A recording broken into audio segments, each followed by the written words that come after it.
अगर आपकी जिंदगी में दुख है, अगर बार बार असफलता मिल रही है, अगर आपको समझ नहीं आ रहा कि सही क्या है और गलत क्या, तो आज जो आप सुनने वाले हैं वो आपकी जिंदगी बदल सकता है।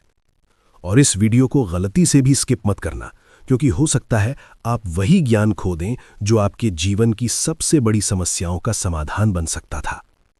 क्योंकि हम लेकर आए हैं भगवद गीता के पूरे 18 अध्यायों की एक ऐसी श्रृंखला जहां आपको मिलेगा जीवन का हर सवाल, हर समस्या और हर दर्द का समाधान। और आज हम शुरू कर रहे हैं पहला अध्याय, अर्जुन विषाद योग।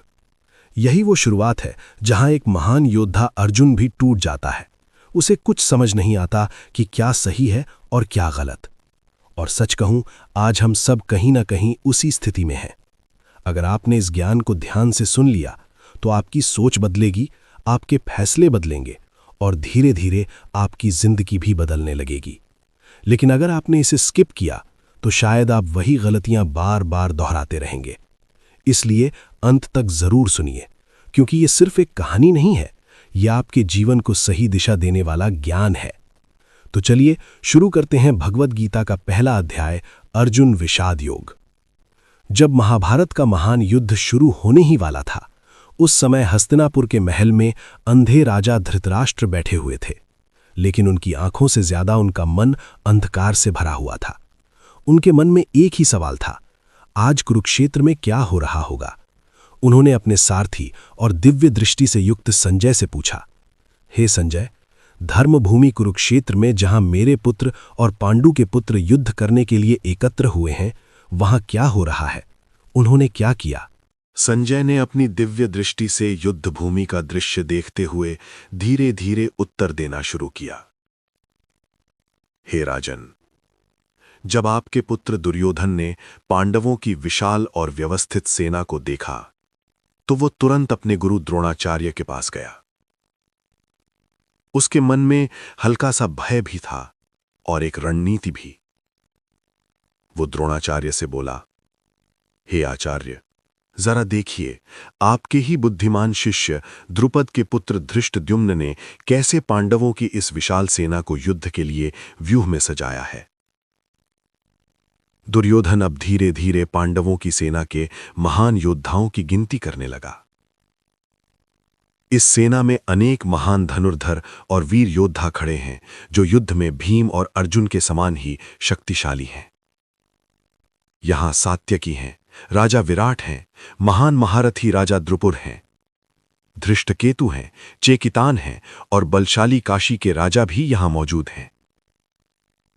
इसके अलावा पुरुजीत और कुंती भोज हैं और मनुष्यों में श्रेष्ठ शैव्य भी हैं। वहां पर पराक्रमी युधामन्यु खड़े हैं और बलवान उत्तमोजा भी। सुभद्रा का पुत्र अभिमन्यु और द्रौपदी के 5 पुत्र, ये सभी महान महारथी हैं। दुर्योधन ने पांडवों की सेना की शक्ति को गिनाने के बाद अब अपने पक्ष की ओर ध्यान दिलाया। उसने कहा, हे ब्राह्मण श्रेष्ठ, अब आप हमारे पक्ष के उन महान योद्धाओं को भी जानिए जो हमारी सेना का नेतृत्व कर रहे हैं। आप स्वयं, भीष्म पितामह, कर्ण, कृपाचार्य, अश्वत्थामा, विकर्ण और सोमदत्त का पुत्र भूरिश्रवा, ये सभी महान योद्धा हैं। और इनके अलावा भी अनेक ऐसे वीर हैं जो मेरे लिए अपने प्राणों का त्याग करने को तैयार हैं। वे सभी विभिन्न प्रकार के अस्त्र शस्त्रों से सुसज्जित हैं और युद्ध में पूरी तरह निपुण हैं। अब दुर्योधन ने अपनी सेना की शक्ति का आकलन करते हुए कहा, हमारी सेना भीष्म पितामह द्वारा सुरक्षित होने के कारण असीमित और शक्तिशाली है, जबकि पांडवों की सेना भीम द्वारा सुरक्षित होने के कारण सीमित है। इसलिए आप सभी अपने अपने स्थानों पर दृढ़ रहकर भीष्म पितामह की हर दिशा से रक्षा करें। दुर्योधन के ये शब्द सुनकर भीष्म पितामह ने उत्साह से भरकर सिंह की तरह गर्जना की और उन्होंने अपना विशाल शंख बजाया। उनकी उस गर्जना ने पूरी कौरव सेना में उत्साह और जोश भर दिया। और फिर एक साथ शंख, नगाड़े, भेरी और रणभेरी बज उठे।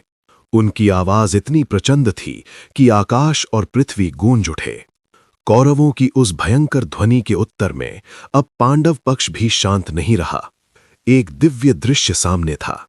सफेद तेजस्वी घोड़ों से जुता हुआ रथ, जिस पर स्वयं भगवान श्री कृष्ण सारथी के रूप में बैठे थे, और उनके साथ थे महान धनुर्धर अर्जुन। दोनों ने एक साथ अपने अपने दिव्य शंख बजाए। भगवान श्री कृष्ण ने अपना पांचजन्य शंख बजाया, अर्जुन ने देवदत्त, और भीमसेन ने अपने विशाल और भयंकर पौंड शंख को इतनी जोर से बजाया कि उसकी ध्वनि पूरे मैदान में गूंज उठी। इसके बाद राजा युधिष्ठिर ने अनंत विजय शंख बजाया। नकुल और सहदेव ने सुघोष और मणिपुष्पक शंख बजाए। और केवल यही नहीं, काशी के महान धनुर्धर राजा, महान योद्धा शिखंडी, धृष्टद्युम्न, राजा विराट, अपराजित सात्यकी, राजा द्रुपद, द्रौपदी के पुत्र और सुभद्रा के पुत्र अभिमन्यु, इन सभी ने अपने अपने शंख बजाए। उनकी संयुक्त ध्वनि इतनी प्रचंड थी कि उसने धृतराष्ट्र के पुत्रों के हृदय को भीतर तक हिला दिया। उस समय अर्जुन अपने रथ पर खड़े थे। उनके रथ के ध्वज पर स्वयं हनुमान जी विराजमान थे। उन्होंने अपना धनुष उठाया और भगवान श्री कृष्ण से कहा, हे अच्युत, कृपया मेरा रथ दोनों सेनाओं के बीच में ले चलिए। मैं देखना चाहता हूं कि इस युद्ध में मुझे किन किन योद्धाओं से लड़ना होगा, और ये भी देखना चाहता हूं कि धृतराष्ट्र के पुत्रों को प्रसन्न करने के लिए कौन कौन लोग यहां युद्ध करने के लिए आए हैं। भगवान श्री कृष्ण ने बिना कुछ कहे अर्जुन की बात मान ली। उन्होंने रथ को धीरे धीरे दोनों सेनाओं के बीच में ले जाकर खड़ा कर दिया, ठीक वहां जहां भीष्म पितामह और द्रोणाचार्य जैसे महान योद्धा खड़े थे। फिर उन्होंने शांत स्वर में कहा, हे पार्थ, देखो यहां एकत्र हुए इन कौरवों को। अर्जुन ने जैसे ही चारों ओर देखा, उनकी आंखों के सामने एक ऐसा दृश्य था जिसने उनके हृदय को हिला दिया। उन्होंने देखा अपने पितामह भीष्म, अपने गुरु द्रोणाचार्य, चाचा, भाई, पुत्र, पौत्र, मित्र, ससुर और अनेक प्रिय संबंधी, ये सभी उनके सामने खड़े थे, युद्ध करने के लिए तैयार। ये दृश्य देखकर अर्जुन का मन करुणा से भर गया। उनका हृदय भारी हो गया और उन्होंने कांपती हुई आवाज में भगवान श्री कृष्ण से कहा, हे कृष्ण, इन अपने ही लोगों को युद्ध के लिए खड़ा देखकर मेरे अंग शिथिल हो रहे हैं। मेरा मुख सूख रहा है, मेरा शरीर कांप रहा है और मेरे रोंगटे खड़े हो रहे हैं। मेरा धनुष, गांडीव मेरे हाथ से छूट रहा है। मेरी त्वचा जल रही है, मैं खड़ा भी नहीं रह पा रहा हूं।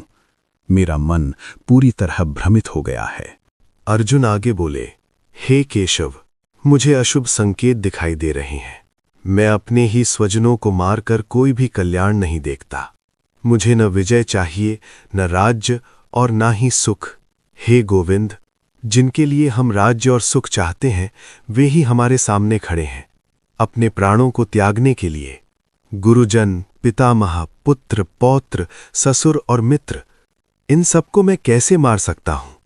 हे माधव, मैं इन्हें मारना नहीं चाहता, भले ही ये मुझे मार डालें। यदि मुझे तीनों लोकों का राज्य भी मिल जाए तो भी मैं इन्हें मारना उचित नहीं समझता। फिर पृथ्वी के राज्य के लिए तो बिल्कुल नहीं। अर्जुन का स्वर अब और भारी हो चुका था। हे जनार्दन, धृतराष्ट्र के पुत्रों को मारकर हमें क्या सुख मिलेगा? इनको मारने से तो हमें पाप ही लगेगा। इसलिए हमें अपने स्वजनों को मारना उचित नहीं है। अब अर्जुन ने और गहराई से सोचना शुरू किया। जब कुल का नाश होता है तो कुल का धर्म भी नष्ट हो जाता है, और जब धर्म नष्ट होता है तो अधर्म बढ़ने लगता है। अधर्म के बढ़ने से स्त्रियां भ्रष्ट हो जाती हैं और इससे वर्ण संकर उत्पन्न होता है। वर्ण संकर से कुल और कुल का नाश करने वाले दोनों ही नरक में जाते हैं। पितरों को श्राद्ध और पिंडदान नहीं मिल पाता, जिससे उनका भी पतन हो जाता है। इस प्रकार कुल के नाश से सनातन धर्म नष्ट हो जाता है। अर्जुन ने गहरी सांस ली और कहा, हे कृष्ण, हमने सुना है कि जिन लोगों का कुल धर्म नष्ट हो जाता है वे सदा नरक में रहते हैं। हाय, हम कितने बड़े पाप को करने जा रहे हैं। जो राज्य और सुख के लोभ में अपने ही स्वजनों को मारने के लिए तैयार हो गए हैं। अब अर्जुन पूरी तरह टूट चुके थे। उन्होंने अंतिम निर्णय लेते हुए कहा, इससे तो अच्छा है कि मैं बिना हथियार के ही खड़ा रहूं और धृतराष्ट्र के पुत्र मुझे युद्ध में मार दें। इतना कहकर अर्जुन ने अपने धनुष और बाण को त्याग दिया और रथ के पिछले भाग में बैठ गए। उनका मन पूरी तरह शोक और मोह से भर चुका था और यहीं पर पहले अध्याय का अंत होता है, जहां एक महान योद्धा अर्जुन अपने ही मन के युद्ध में हार चुका था और अब शुरू होने वाला था वो दिव्य ज्ञान जो पूरी मानवता का मार्गदर्शन करने वाला है। भगवान श्री कृष्ण द्वारा दिए गए उस दिव्य ज्ञान की यात्रा जिसे हम भगवत गीता के नाम से जानते हैं। यहां पर हमारा पहला अध्याय समाप्त होता है। अगर आपको ये वीडियो अच्छा लगा हो तो लाइक, कमेंट और शेयर करें। ऐसे ही वीडियो के लिए चैनल को सब्सक्राइब करें। जय श्री कृष्णा।